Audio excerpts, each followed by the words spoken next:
دوستان سلام، وقت شما بخیر و به کامنت این هفته خوش آمدید. من هم سلام عرض میکنم و امیدوارم که شاد و سرفراز و برقرار باشید. بابک میگم این بدبختی‌های خامنه‌ای کم بود، این بحران مذاکرات هم بهش اضافه شده. آقا چه میکنه این با این مصیبت جدید؟ بله. بستگی داره کجا باشه. اگه توی کوچه‌های خالی باشه شروع میکنه به عربده کشی، مثل این پاسدار احمدیان که گفته اصلا مذاکره تو تهدید غیر شرافتمندانه است. آقای احمدیان درباره مذاکره غیر مستقیم ایران با آمریکا هم گفت همونطور که مذاکره مستقیم در شرایط تحمیل و تهدید غیر عاقلانه و غیر شرافتمندانه است. ببین زمانبندی این حرفا مهمه ها. این احمدیان این حرفا رو کی زد؟ روز 18 اردیبهشت. احسنت. این حرفا رو احمدیان روز 18 هم زد. روز 19 هم قالیباف، یعنی فرداش، من باقر فرداش یه کوچه خلوت‌تر پیدا کرد، صداشو یه هوا برد بالاتر. ببین چی گفت. مذاکره یک چارچوبی داره، حداقل این گونه نباشد که دشمن، اویم چه دشمنی؟ یعنی ترامپی که قاطع سلیمانی هست، ترامپی که قرارداد توافق بسته شده قطعی که در برجام شده که مورد تصویب شورای امنیت هم قرار گرفته، وقتی که رسید پاره کرد و انداختش کنار. و الانم که میگه حرفش اینه، میگه اون چیزی رو که من مشخص کردم برای شما اون رو بپذیرید و برید. بیاین که این رو بهتون ابلاغ کنم. این متن بحثشه.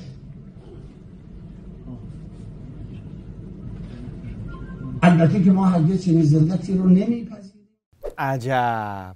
حالا که صحبت از لات‌های کوچه‌های خلوت شد، یه نگاهی هم به تیتر کیهان خامنه‌ای بندازیم. سرلات که اصلا گفته بود باید متوقف شه مذاکرات، اصلا باید ترامپ بیاد عذرخواهی پوزش بطلبه. اون که تو کوچه خیلی خلوت بوده.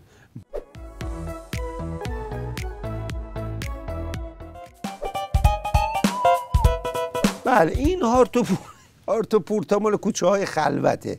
عظما که یه دفعه پاشو گذاشت توی خیابون شلوغ و ترافیک و دید ای دل غافل، یه صداهای دیگه هم داره میاد مثل این صدا. Believe that they cannot have enrichment, they cannot have centrifuges, they cannot have anything that allows them to build a weapon. If they're not productive on Sunday, then they won't continue and we'll have to take a different route. اینجا بود که چوب رفت بالا. بعدش چی شد؟ هیچی دیگه. چوب که بره بالا، از قدیم گفتن گربه دزده حساب کار دستش میاد. بله. گربه دزده یا همون عراقچی بعد از صحبت‌های بیتکافو که شنید گفت ما یه شنبه میام مذاکره. زمان مذاکرات و محل مذاکرات رو کشور میزبان یا کشور واسط که عمان باشه تعیین میکنه. دوستان عمانی از ما در مورد یک شنبه سوال کردن، ما نظر موافق خودمون رو اعلام کردیم، با طرف مقابل هم ظاهرا صحبت داشتند و تا اینجا بنابراین هست که مذاکرات یک شنبه برگزار بشه. حالا فرق بین کوچه های خلوت و خیابونای شلوغ رو فهمیدی؟ تازه دستخالی هم نرفت. میگن که یک فرش دستباف ابریشمین تبریزی هم برای قاتل سردار سلیمانیشون برده. گفته دستتون درد نکنه که سلیمانی رو کتلت کردید.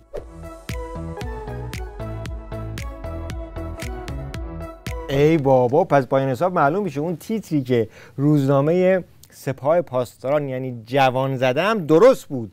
دور چهارم با چماق.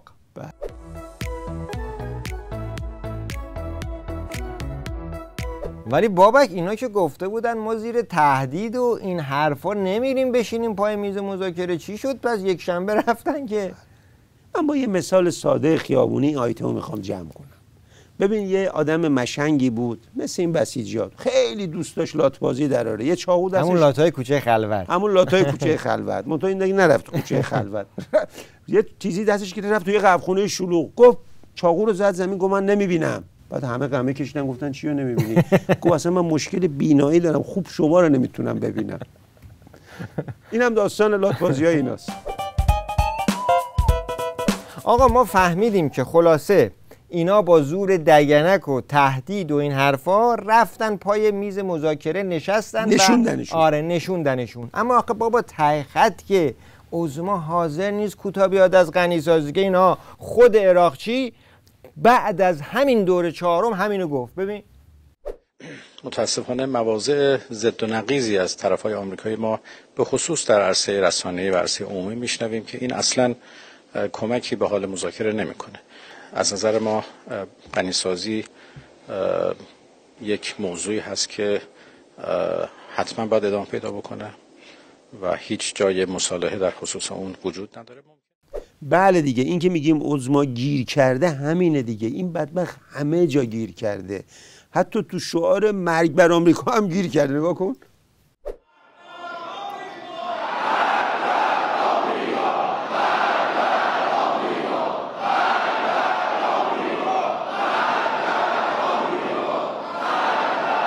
بله، تشخیص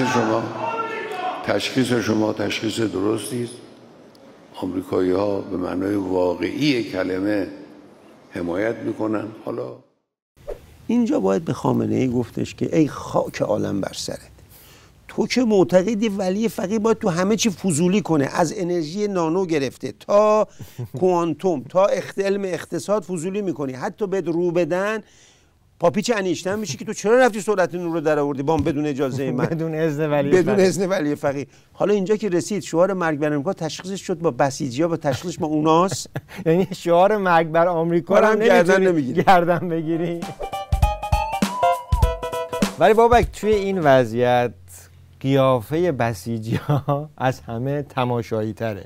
از یه طرف اون حرفای قالیباف، از اون طرف فرش ابریشمی برای فرستاده قاتل سلیمانی، از اون طرف این حرفای خامنه‌ای و این شعار نسیه مرگ بر آمریکا. ها چی کار باید بکنه این بسیجی‌ها؟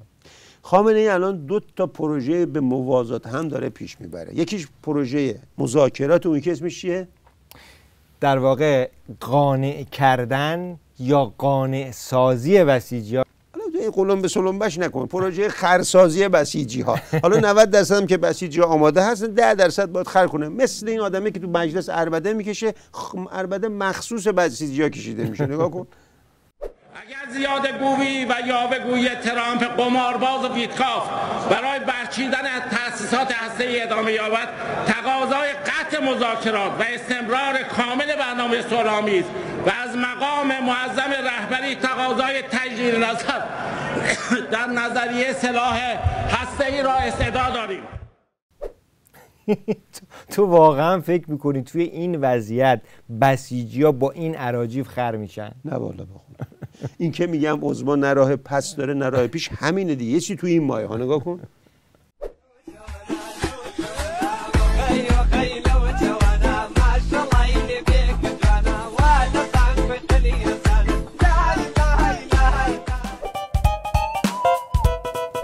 یه موجودی که مدیر آبفای تهرانه اومده یک پیشنهادی داده در رابطه با موضوع بحران برق و آب که سنگ پای قزوین از خجالت آب میشه بیره توی زمین. ببین پیامک به کلیه مشترکین دادیم. من مسیل منوچهری، منطقه نیرو هوایی، محله شمشیری، محله پیروزی، منطقه افسریه، تمام اینها، منطقه نارمک از ساعت 12 ظهر تا 11 شب قطع خانم بوده. شریفی، من به شما قول میدم که تمام اینها کسانی هستند که در طبقات 2 به بالا ساکن هستند. اونا که در طبقات 2 به بالا ساکن که الان همه مشترکین خب پمپ بذارن مخزن خانگی در تهران ما باید همه از طبقه دوم به بعد نگاه کن، ما باید بذارن. خودمون رو به خشکسالی سازگار بکنیم. آبی نیست. نگاه کنید الان سدهای ما واقعا چه میکشه این سنگ پای قزوین تو این نظام، چه فشاری روشه. آقا قبول، مردم تهران همه پمپ بذارید، به شرط اینکه این نسناس بره طبقه 5 زندگی کنه.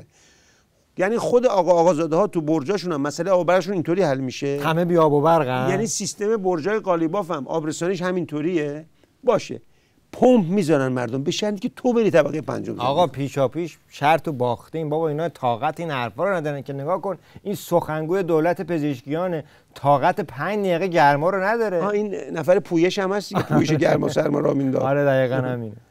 من اینجا خیلی گرممه، خیلی اینجا گرمم نمیشه. صدا میاد گرممه به خاطر شما فداکاری. ولی بابک اینطور که میگن این موضوع برق و آب و بحران و این حرفا فقط متعلق به ایران نیست. این یک بحران بین المللیه. کما این که الان این طرف نگاه کن اومده خیلی مستدل با نقشه به صورت علمی توضیح میده که آقا اروپا کلا خاموش، بعضش از ما بدتر. در تصویر هوایی که داره از وضعیت روشنایی در حالا کره زمین نشون میده، در این تصویر پایینش رو ببینید قاره آفریقا نور داره در سمت بخشای از اروپا و تصویری که تاریکه در وسط دارین تماشا میکنید همین بحران انرژی و نبود برق در جنوب اروپا و جنوب غربی اروپا است که زندگی رو در اونجا کاملا مختل کرده. بله خیلی مستدل بود، خیلی جواب نقشه آورد دیگه، نقشه آورد، هیچی نمیشه گفت. من تماما قانع شد. فقط یه نکته بگم، اگه علم جغرافیا به اذن ولی فقیه عوض نشده باشه، اونجایی که این نشون داشت میداد دریای مدیترانه بین شمال آفریقا و جنوب اروپا است و قاعدتاً تو دریا برق نیست، آبه. زندگی ماهی‌ها و آبزیان اونجا مختل نیست، مگر اینکه دونه آخوند یا آدمی مثل اینه بفرستن که زندگی مختل بکنه. پس طبیعتاً خیلی نباید اینجا رو به عنوان دلیل حساب کنه، یه جای دیگر رو پیدا کنه. حالا اجالتا از اینا بگذنیم. آخه شما ادعاهای دیگه ای هم داشتید. یکی از ادعاهاتون این بود که قرار کاخ سفید رو یزیدیه بکنید. اون چی شد؟ بابک از اونجایی که داریم به لحظات هپروتی هلیکوپتری شدن آخوند رئیسی نزدیک میشیم، سالگرد خرس دوست داشتنی ورزقان، الان کلی بسیجی‌ها براش دارن تدارک میبینن، میخوان کلی پروپکانی و آنگوزمان و این حرفا بکنن. از جمله اومدن آیین رونمایی از یک کتاب رو برگزار کردن به نام هارداسان. کجایی که اشاره داره به همون جمله‌ای که اون طرف میگفت، داشت دنبال جنازه رئیسی میگشت، هی میگفت حاج آقا هارداسان، حاج آقا کجایی؟ این کردن کتاب.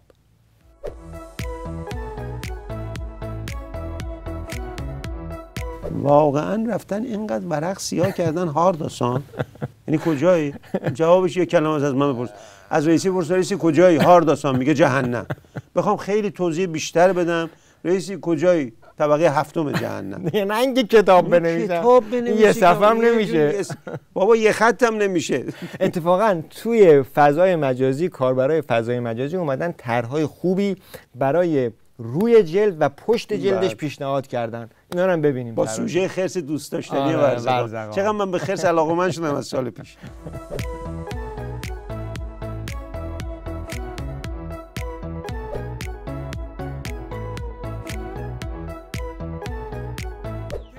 میشه یک 6 کلاسه، یکی که پای نشه عزما وایسه، حالا یک سیدلی مونده با حوزش، یه عزمایی که بدجور و صبح پاسه.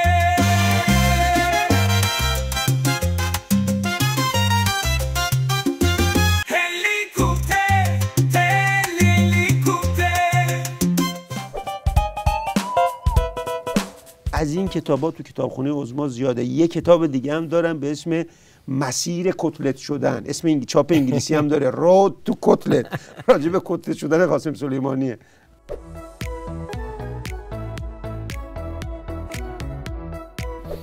جمله ایز دیس دموکراسی که زیرش نوشته داستانش چیه؟ چه ربطی به کتلت شدن داره؟ زنده گرفتونید.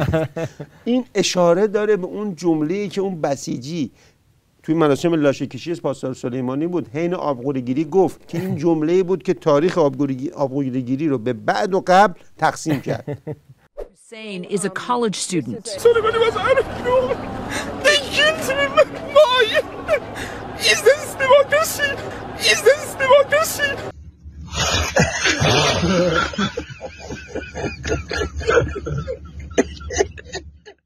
نوبتی هم که باشه، نوبت کامنت یک جمله‌ایه. این همه صحبت یک جمله، یک جمله‌ای نمیشه ازش گذشت. و این روزه این آخونده برای دولت مظلوم زرشکیان. اسراف و زیاده روی کمر دولت مظلوم ما رو داره میشکنه. چقدر برق مصرف میشه، چقدر آب مصرف میشه، طلبکارم هستیم. 80-90 میلیون جمعیت به اندازه 400 میلیون داریم مصرف میکنیم.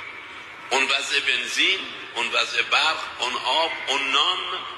آقای نکته ای رو اشاره فرمودن مردم سرمایه هایی که در اختیارتون هست رو در جهت تولید در کشور به کار بگیرید. انقدر دنبال ذخیره طلا و ارز و چیزای دیگه نرید که اصلا فایده ای نداره جز اینکه به گرانی دامن بزنن. هیچ جایی نذاش برای هیچ جمله ای. یعنی اول من چند جمله میگم رو توی جمله ای قبوله؟